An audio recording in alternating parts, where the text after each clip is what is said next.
Socialismo, comunismo, esquerdismo. O que eles têm de diferente? Entenda de uma vez. O socialismo vem muito antes do movimento comunista de Marx e Engels. Historicamente, Robert Owen da Grã-Bretanha e Henri de Saint-Simon, lá na França, do século XVIII, foram os precursores que organizaram os pensamentos e as bases socialistas. Saint-Simon estava diretamente envolvido na Revolução Francesa. Inclusive, foi ele quem deu esse nome ao socialismo. Porém, diferente do pensamento revolucionário e bélico de Marx e Engels, Robert e Henri tinham um pensamento muito mais pacifista, dentro dos parâmetros da lei. Eles acreditavam que o socialismo deveria ser implantado na forma política, ganhar relevância e reivindicar os seus direitos igualitários. E por consequência do socialismo, aconteceria de forma orgânica, natural, dentro da sociedade, através de uma conciliação de classes e de uma reforma do capitalismo, o que foi refutado e duramente criticado por Marx. Para Marx e Engels, o socialismo era um meio pelo qual o comunismo seria implantado. Então, o socialismo nada mais é do que uma fase para chegar ao comunismo, de uma forma necessariamente autoritária e por meio de uma ditadura do proletariado. Então não havia conversa com a burguesia, muito menos com o capitalismo. Era ditadura e ponto. A maior luta em um país democrático não é necessariamente a disputa entre direita e esquerda, mas sim contra o totalitarismo, o autoritarismo. Todos os governos autoritários ao decorrer da história do mundo foram regados de fome, perseguição, censura e genocídio. Você pode estudar sobre o autoritarismo de Mao Tse-tung na China, por exemplo, de Joseph Stalin na União Soviética contra os ucranianos, de Adolf Hitler na Alemanha, de Benito Mussolini na Itália e muitos outros. Todos eles com idealismo e com a sua base no socialismo. Então, a partir do século XIX, o socialismo de Saint-Simon e de Robert Owen perderam espaço para um novo socialismo que o próprio Marx intitulou de socialismo científico, que de científico não tem nada. O socialismo vem disfarçado de um sistema econômico que visa tirar o poder da mão dos burgueses e colocá-los nas mãos do proletário, através de um Estado socialista que vai dividir as riquezas de forma igualitária. Isso é muito lindo na teoria, mas na prática a teoria é outra. Tanto é que todos os países que colocaram em prática o socialismo marxista condenou seu povo à fome, à miséria e à morte. No socialismo, o povo, o proletariado, são representados pelo Estado. E o Estado é que divide as riquezas e as terras de forma que ele acha correto. Nesse tipo de governo, o Estado, em nome do povo, é quem dita as regras e qualquer um que se colocar como um opositor é considerado um traidor do movimento. E é censurado, perseguido, preso e até mesmo, como nos conta a história, mortos, executados. Nós vemos isso no socialismo da China, da União Soviética, stalinista, na Coreia do Norte e até mesmo hoje nos governos atuais da América Latina, nos países vizinhos aqui do Brasil, como Nicarágua, Venezuela, Cuba. Na prática, o socialismo coloca o poder na mão do Estado, que é governado por um grupo político que ditam as regras do país de forma que eles acham que é certo. E as riquezas do povo, que antes, teoricamente, estavam nas mãos da elite burguesa opressora, agora passa a estar na mão do Estado, que fala em nome do povo. Mas a verdade é que o poder de controlar um país inteiro fica nas mãos de um único governo autoritário, comandado por homens com sede de poder e que não querem concorrência. A história do mundo nos mostrou e mostra hoje que o socialismo marxista não passa de um governo totalitário, ditador e, como muitos gostam de utilizar essa palavra, genocida. Na China, a Revolução Socialista de Mao Tse-tung matou mais de 80 milhões de pessoas. Na União Soviética, a Revolução Socialista de Stalin matou mais de 10 milhões de ucranianos de fome. E eu te pergunto, quantas pessoas já morreram nos governos de Cuba e Venezuela pelo autoritarismo, pela ineficiência do socialismo? Quantas mais pessoas terão que morrer para provar ao mundo que o socialismo não funciona e nunca vai funcionar? Mas o que é o comunismo? O comunismo, do latim communis, que significa aquilo que pertence a todos, surgiu por volta do século XIX, lá na Europa. Sua primeira grande obra de impacto foi publicada em 1848 com o Manifesto do Partido Comunista, esse carinha aqui. com seus idealizadores Marx e Friedrich Engels, e a sua máxima, proletariados de todo mundo, univos. Marx e Engels rejeitaram veementemente o pensamento socialista de Robert Owen e de Henry de Saint-Simon, rotulando esse pensamento de socialismo utópico, que a ideia deles era furada, porque não dava para acreditar que a burguesia iria ser conivente com o movimento socialista e que o capitalismo não poderia ser reformado. Ou seja, já era. Então, não haveria outra forma de colocar o socialismo em prática senão por uma revolução do proletário, a queda do capitalismo, e assim o comunismo seria alcançado. Em seu guia de ação, ele procurou direcionar o povo a uma revolução que levaria à destruição total do capitalismo, à queda da burguesia e da supressão da propriedade privada, e com toda essa opressão sofrida pelo povo. E, claro, a extirpação do Estado burguês. Seus principais objetivos, eu vou ler para você. Expropriação da propriedade, pesado imposto progressivo, abolição do direito de herança, confisco da propriedade de todos os emigrantes e rebeldes, centralização do crédito nas mãos do Estado, centralização do sistema de comunicação e de transporte na mão do Estado, ampliação das fábricas e dos instrumentos de produção de propriedade do Estado, cultivo de terras improdutivas e aperfeiçoamento do solo de acordo com o plano comunitário. Obrigatoriedade do trabalho para todos e constituição de exércitos industriais, em especial para a agricultura. Associação da agricultura com a indústria com o objetivo de eliminar gradualmente a diferença entre a cidade e campo, para distribuir a população do país em uma forma igualitária. Educação pública gratuita para todas as crianças, eliminação do trabalho infantil nas fábricas em sua forma atual e a combinação da educação com a produção industrial e etc. Expropriação da propriedade. Se você for olhar a história e estudar sobre o Holodomor, Stalin colocou exatamente isso em prática, que foi tirar das mãos das pessoas que eles julgavam ser os burgueses, os ricos da terra, confiscavam toda essa propriedade para o Estado e o Estado ia começar a dividir. O que eles deram, na verdade, foi fome e miséria para o povo.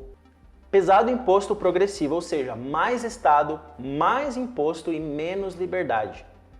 Abolição do direito da herança. Você acha que porque o seu pai e a sua mãe trabalharam a vida inteira para conquistar aquilo que eles têm hoje, você vai herdar e você vai poder herdar isso dos seus pais? Para o comunista, não.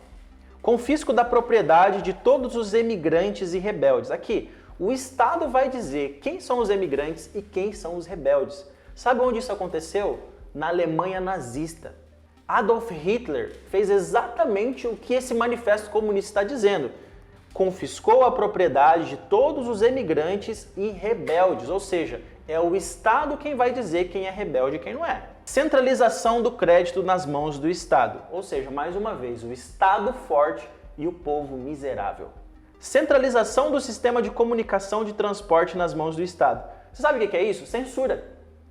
Um Estado que centraliza todas as comunicações somente naquilo que ele permite, que você vai receber de informação, o nome disso é censura. A gente vê isso na Coreia do Norte, por exemplo, onde tem apenas um canal de televisão que é comandado pelo governo. Ampliação das fábricas e dos instrumentos de produção da propriedade do Estado, cultivo das terras improdutivas e aperfeiçoamento do solo de acordo com o plano comunitário. Mais uma vez, nós vemos aqui a reforma agrária. Inclusive, é uma bandeira muito levantada pelo movimento MST, que vai invadir qualquer terra e o Estado vai dizer se aquela terra é produtiva ou não. E se você olhar um pouquinho nas reportagens anteriores aí a respeito das invasões do MST, não foram terras improdutivas que foram dominadas, não. Foram terras produtivas. Inclusive, eles invadiam lugares, matavam animais e destruíam plantações. Obrigatoriedade do trabalho para todos e constituição do exército de indústrias, em especial para a agricultura. Associação da agricultura com a indústria, com o objetivo de eliminar gradualmente a diferença entre cidade e campo, para distribuir a população do país em uma forma igualitária.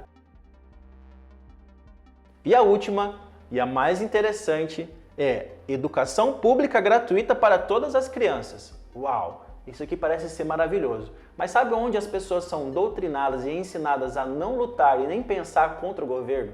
são nas escolas, são nos colégios, nas universidades. Então, eles prometem o céu, prometem a maravilha, mas na verdade o que eles vão entregar é o inferno. Porque é justamente o que acontece hoje no Brasil com a esquerda, a gente já entra nesse assunto, que é uma doutrinação já desde pequenininho para defender todo o idealismo socialista, comunista como coisa boa, como coisa real. E a história, na verdade, eles passam um paninho ali porque eles querem que você estude somente aquilo que eles veem como certo para você estudar. Outro ponto importante sobre o comunismo é que ele tem a sua profissão de fé, o materialismo. Ou seja, não existe eterno, não existe o espiritual, logo, Deus não existe. E por consequência, a fé se torna impraticável. Marx, inclusive, dizia que Deus era o ópio do povo, uma forma de manipular as massas e aprisioná-la em um sistema burguês opressor. Tanto é que em todos os países que colocaram o socialismo comunista em prática, perseguiram os cristãos de forma implacável. Então, é um objetivo destruir a fé cristã. E outra pauta importante para o comunismo marxista é a supressão da família, que segundo ele, tinha como base o capitalismo, e em suma, só existia entre a burguesia. Então, não haveria comunismo se existisse a forma tradicional de família. O comunismo defende o Estado forte. Ele é quem vai ditar ao povo o que ele deve fazer ou não, o que deve ser produzido, o que não deve, a forma como ele deve produzir. É o Estado que vai dizer o que é certo e errado. É o Estado que vai decidir o que você deve estudar sobre a história e por qual ótica você vai ver ela. Nada é seu, tudo é de todos, mas no fim, tudo é do Estado, comandado por um grupo de pessoas que enriquecem às custas do povo e esbanjam os luxos do bom e velho capitalismo, enquanto o povo, miserável, morre de fome. Então, para resumir, o socialismo e o capitalismo, na verdade, são fases diferentes. O socialismo é a primeira fase, onde vai ser implantado, esse governo, e o comunismo, então, é esse ponto final, onde haverá a extirpação do Estado burguês, onde o Estado vai ser ali dominado pelo proletariado, mas na verdade a gente já viu que isso não funciona. E se você for olhar a história, não existe um comunismo que realmente deu certo. E todos os países que aplicaram o socialismo na sua pauta, nas suas bases estruturais, condenou realmente aí toda a sua população à fome, à miséria, a uma economia degradante. É o que a gente está vendo aí ao redor do nosso país. Mas e o esquerdismo? Onde entra no meio de tudo isso? O esquerdismo é basicamente a mistura de todo esse pensamento socialista, marxista, comunista, de uma forma mais atualizada para o povo moderno. Então o esquerdismo ele usa bastante a luta de classes. Ele sempre quer dividir a população em várias pautas diferentes para tentar lutar com essa minoria, dizer que está do lado dessa minoria. Então ele vai colocar o preto contra o branco, a mulher contra o homem, o gay contra o hétero, o pobre contra o rico, dizendo que está do lado dessa minoria, Mas a verdade mesmo é que eles querem implantar esse pensamento socialista. Uma forma que o esquerdismo hoje trabalha é a forma de doutrinação dentro das escolas, das universidades, para que essa garotada que vai ser aí os futuros políticos, futuros professores, os futuros brasileiros que vão liderar o país, então eles colocam esse idealismo socialista, marxista como uma coisa maravilhosa, que deve ser aplaudida. E é o que a gente vê hoje na nossa sociedade. Quantos adolescentes, quantos jovens levantam hoje bandeiras do esquerdismo, como o feminismo, a legalização das drogas, a legalização do aborto, como se fosse uma coisa maravilhosa, e é totalmente um pensamento deturpado que a esquerda traz hoje, com todo esse viés socialista comunista aí. Não fica de fora toda a parte da arte, da música, do entretenimento, isso também é enraizado ali um pensamento socialista para que as pessoas possam ouvir, assistir diariamente